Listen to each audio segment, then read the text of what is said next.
Hi everyone. So today I'm talking to you all about words, and I know right now the words behind me are backwards because I'm in kind of the selfie forward mode, but in a minute I'm going to turn it around and show you my wall.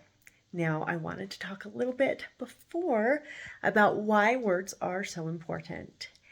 And as you will read more about it in my article, words are really important because we attach meaning to words. And the meaning that we attach to words causes emotion. So my husband and we had a big misunderstanding over the word sure. He would text me something, hey, you want to do blah, blah, blah, or hey, can you do blah, blah, blah. And I do say blah, blah, blah. And I would reply, sure, because to me that meant, yeah, sure, I definitely want to do that. Why not? Sounds good. But to him it meant, sure, okay, if I have to. And so I was getting really confused because he would reply like, well, you don't have to if you don't want to, or something like that. And I would say, well, I just told you I want to. So we had to come together, not over text, but face to face, and talk to each other. And we realized when I'm saying sure, he's interpreting it as sure. And there's a big difference there.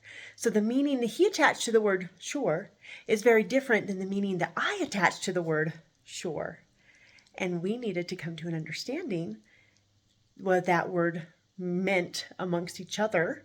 And I actually no longer use that word with him when I text because I don't want to trigger him to back to the old sure. But when I'm talking to him, I'll say sure, just to kind of help him reframe it. So because I know words are so important, I have been working.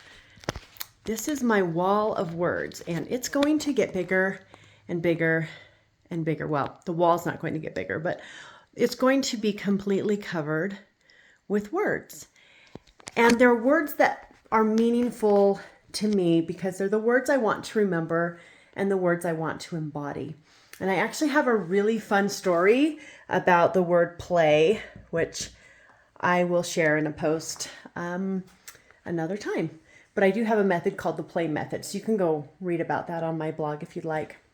But these are all words that, oh, look at that, Faith Joy, that I want to remember every single day. So I have them in my office on my wall. And this wall so far has taken me about 6 hours to paint.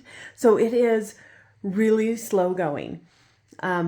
I just do probably a few words a day on my wall here.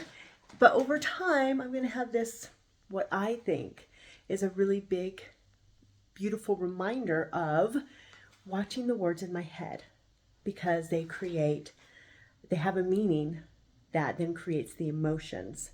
So read my blog article because I have 3 steps with journal prompts in my blog article on how you can overcome the cage of words that you've built in your head with your old thinking and start to use attention and intention because, as Deepak Chopra said, attention energizes and intention transforms. So you'll use attention and intention to then change the words that you have in your head. And if you're not on my email list yet, I do share a really personal experience about why it's really important and how I used to live in my own cage of words inside my head. So you're welcome to subscribe to my email while you are on my blog there, and you'll start getting those emails as well. Thank you. Or you can just reach out to me. Just email me and I'll add you to the list. We can do that too. So thanks for watching. I hope you all have a wonderful day. Sending love.